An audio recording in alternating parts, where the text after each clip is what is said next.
Olá, pessoal, boa noite. Boa noite, eu tô... Fernanda, tá entrando. Ixi, deu certo. Oi, ai, que bom. Oi, Fernanda, boa noite. Olá, boa noite, tudo bem? Você tá me ouvindo direitinho, Sim, tá ótimo, tá perfeito aqui. tá? Deixa eu ver aqui, algumas pessoas entraram. Eu sei que às vezes o horário, né, não é muito favorável para todo mundo participar, mas de qualquer forma, quem não conseguir acompanhar agora, a gente deixa depois salvo, né? Vai ser rapidinho, né, Fernanda? A nossa ideia é que seja algo mais Uns rápido. 10 minutos, e o nosso tema hoje é sobre insegurança e a gente decidiu fazer ao vivo justamente para quem quiser interagir, mandar alguma pergunta sobre esse tema, para ficar à vontade de participar, para a gente conseguir ter um contato mais direto. Eu adoro interações, né? Então vamos lá, assim, né? Como a gente propôs de fazer uma coisinha, uma coisa mais breve, né? Eu acho que também não adianta a gente ficar aqui esperando muito tempo, a gente já inicia, quem conseguir entrar, senão depois a gente deixa aí salvo. Para ficar Então, gravado, é só acessar a nossa página que depois vocês podem ver. exatamente. Então, eu vou ler, Fernanda, a pergunta, tá? Que um dos nossos. Cara, Oi. antes de você ler a pergunta, deixa eu só fazer uma consideração. Assim, para quem não sabe, né, do que se trata Ah, isso, é, sim, sim. vou fazer uma breve explicação. Eu e a Carla, nós temos um quadro, Bati o nós temos pé. um, acontece, nós temos um quadro que chama Pergunte para Psi, e a gente vai coletando ao longo da semana perguntas sobre qualquer tema de saúde emocional, de relacionamentos. É livre, né? Para o seguidor fazer qualquer pergunta. A gente não revela a identidade de quem está perguntando e a gente grava uma resposta sobre aquela pergunta. A gente grava a resposta e posta na minha página e na página da Carla. Hoje nós decidimos fazer ao vivo. Isso. Então, se vocês tiverem alguma dúvida, tiver algo que vocês queiram perguntar, aproveitem aí essa consultoria grátis. E para atendimento online, tanto eu quanto a Fernanda fazemos e a Fernanda também faz atendimento individual, tá? Então, quem quiser, né, Presencial. quiser saber mais, quiser mais informações a respeito, mande uma mensagem lá no direct ou no WhatsApp, né, que tem lá no Na Insta bio. também, que a gente conversa por lá mais detalhadamente. Bom, então eu vou fazer a pergunta que o nosso seguidor mandou. Tudo bem? Vamos Vamos lá, lá. vou ler. Como ajudar a controlar ou contornar a insegurança? Ela me deixa muito ansioso. E aí, Fernanda, difícil, né? Porque essa questão de insegurança, você pode falar com bastante propriedade, inclusive, não é Essa fácil, né? questão da insegurança, Carla, eu acho que é algo recorrente. É um dos motivos, eu acho que top 10 para as pessoas procurarem psicoterapia, justamente pelo sofrimento que a insegurança traz e pela ansiedade que essa insegurança traz. Então, eu quero começar explicando de onde vem a insegurança. Uhum. Nós temos crenças sobre quem nós somos, crenças sobre os outros e crenças sobre o mundo. Essas crenças, elas são formadas por um conjunto de fatores. Elas vêm de características genéticas, de características de temperamento, vêm do ambiente onde a gente cresce, onde a gente passa a nossa infância, né? Da relação dos nossos pais, do que os nossos pais nos contavam sobre nós mesmos. Nossas primeiras características são nomeadas pelos nossos pais, Que é a né? nossa Como a relação gente mais próxima, né? nossa relação primeira e a relação mais próxima. Então, essas crenças, ao longo da vida, elas vão sendo formadas. O que acontece? O grande problema dessas crenças, quando elas são disfuncionais, é porque são crenças muito absolutistas, muito generalizadas, muito arraigadas. São crenças, inclusive, que a gente chama de crenças nucleares, porque elas ditam os pensamentos e as relações que a gente tem com as pessoas pelo decorrer da nossa vida. Então, tem 3 tipos de crenças que são crenças disfuncionais, centrais e muito arraigadas, que estão ali na base do sentimento de insegurança. A primeira, de insegurança. A primeira dela é a crença de desamor. É eu acreditar que eu não sou digno de ser amado, que eu tenho defeitos muito graves, que as outras pessoas de cara vão perceber e não vão tolerar, não vão aceitar, né? E o que as pessoas que têm a crença de desamor muito arraigada fazem para se defender?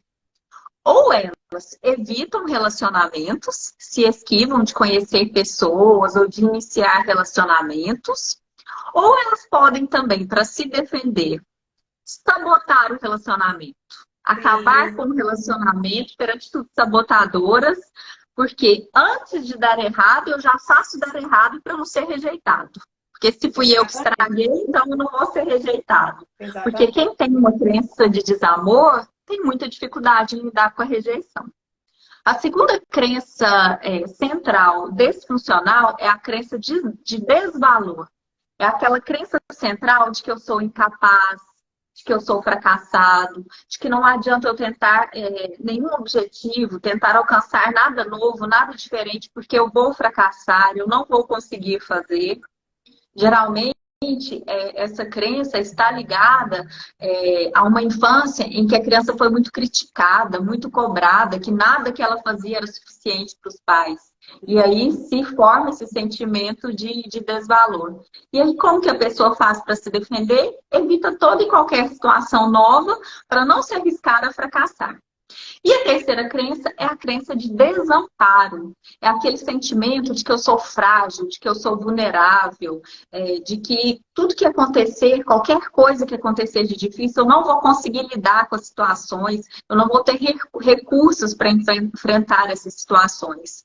São pessoas também muito difíceis de se relacionar afetivamente, porque elas têm muito medo de serem magoadas nos relacionamentos, tanto amorosos acaba interferindo em todos os aspectos da vida, né? Com certeza, em todas as dimensões. Então, para falar sobre insegurança, a gente tem primeiro, sim, que entender essas 3 crenças centrais que estão ali na base da insegurança. Resumindo, desamor, desvalor e desamparo. E como que a gente pode fazer para lidar com a insegurança, Carla? Antes, eu só quero pontuar uma coisa que eu acho importante, quando você estava falando aí, né, desses medos, né, às vezes o medo do abandono, o medo de fracassar, né, o medo de não superar a expectativa do outro, né, porque aí entram muitas fantasias realmente, né. É claro que o medo, até um certo ponto, ele é saudável, né? O medo, ele nos protege, às vezes até da gente entrar em situações muito complicadas, né? O problema é quando o medo, ele te paralisa, né? Quando o medo, ele não te deixa realmente avançar, quando o medo, ele não te deixa progredir, né? Quando você não consegue fazer aquilo que a vida vai exigindo de você, né? E a gente tem que tomar cuidado, porque quanto mais eu deixo de fazer alguma coisa pelo medo, o que eu estou dizendo para o meu cérebro? O que eu estou contando para mim? Que eu não consigo, que eu não sou capaz. Eu vou fortalecendo essas crenças que você trouxe para a gente, né? Então, eu acabo fortalecendo isso. Por isso que é importante alguns aspectos, né? Primeiro, a gente dar pequenos passos, isso é importante. Então, a gente ousar um pouquinho, a gente ir no sentido de fazer tentativas, a gente se conhecer, porque quando a gente se conhece, a gente também começa a perceber o que a gente tem de positivo, o que a gente tem de qualidade, né? Quais são as minhas dificuldades, mas também quais são as qualidades, quais são os pontos fortes que eu tenho, né? E E fazendo um parêntese nisso, até para falar de autoestima, autoestima não significa que eu acredite que eu não tenha defeitos. Exatamente. A autoestima passa por eu saber que eu tenho defeitos e qualidades, inclusive a pessoa com uma boa autoestima, ela reconhece as próprias falhas, as próprias vulnerabilidades, mas ela sabe que ela não é definida pelas dificuldades e pelos defeitos que ela tem.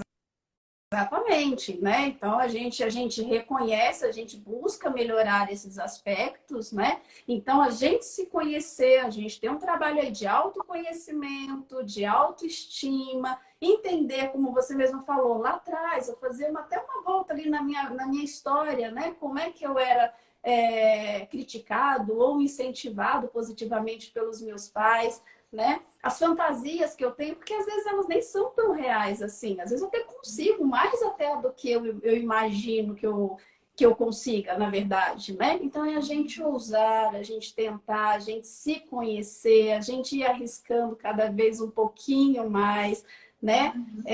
Ver que medos são esses, porque, né, às vezes está muito mais até na nossa fantasia do que, na verdade, eles são reais, né, Fernanda? Então, é um trabalho de autoconhecimento mesmo, de autoestima e de ir para o mundo, né?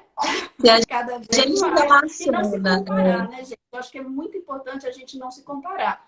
Porque quando eu me comparo com o outro, é complicado, porque é uma régua difícil, né? Se eu me comparo com você, às vezes você tem uma habilidade em algo muito bacana, e eu posso ter em outra, né? Em outro lugar, eu posso ter um ponto muito forte. Então, isso é legal, a gente reconhecer o que a gente tem de positivo e trabalhar em cima disso, né?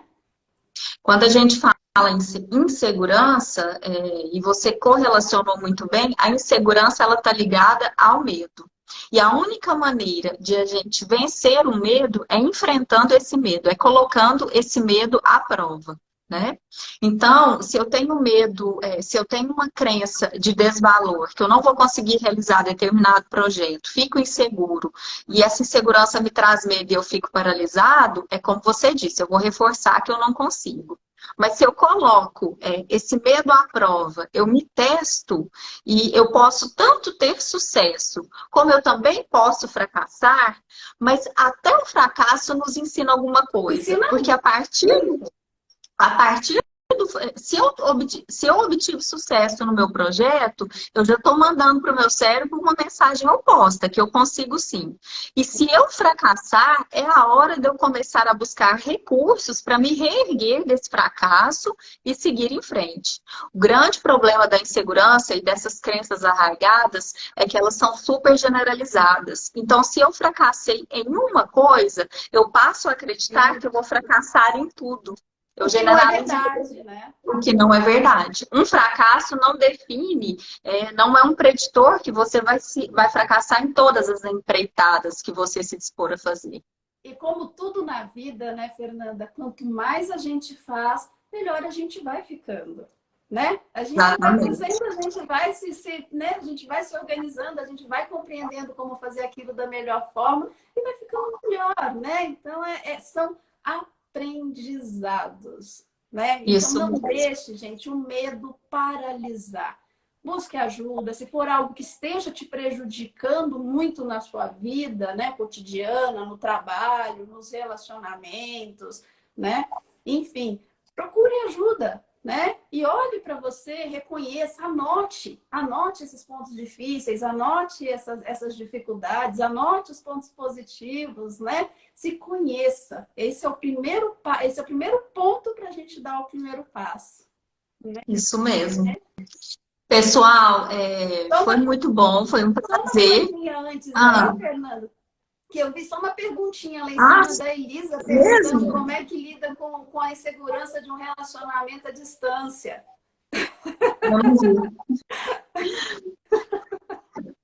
Então, Olha, olha só, né? Não é fácil mesmo. Namorar à distância, a gente tem que estar muito, muito consciente do que quer, né? Muito disposto, né? A gente também tem que entender, esse relacionamento ele já começou à distância, ou era um relacionamento que começou estando no mesmo lugar, na mesma cidade, e depois foi preciso alguém se mudar da cidade. Essa distância, ela tem um tempo para acabar? Tem uma perspectiva? Vai ser a distância para sempre?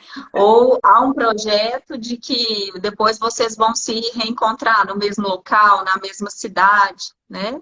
Tudo isso precisa ser considerado. Outra coisa, qual que o nível de confiabilidade que essa pessoa te transmite e que você transmite para a pessoa? Porque a gente tem que tomar um pouco insegura, se eu já tenho uma questão de insegurança no relacionamento, se eu ainda me relaciono com uma pessoa que está longe, talvez isso ative mais ainda essa insegurança, né? Então, essa e se a pessoa é muito insegura, às vezes, todas as maneiras que o outro tenta transmitir segurança, o inseguro, mesmo assim, não consegue se sentir seguro. Continua com medo de perder a pessoa, continua com medo de traições, de ser enganado.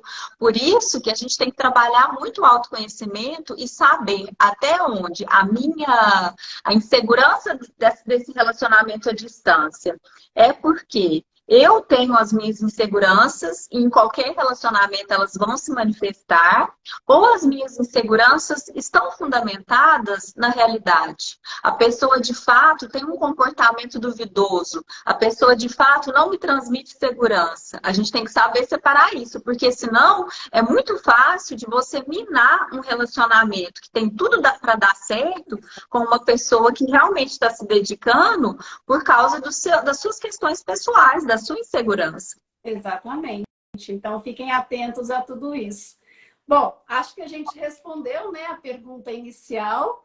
Qualquer dúvida ou, né, se tiverem aí, pessoal, outras perguntas ou quiserem saber mais a respeito desse assunto, manda para a gente que a gente faz um outro vídeo e vamos conversando e vamos ficando mais juntinho aqui, tá bom?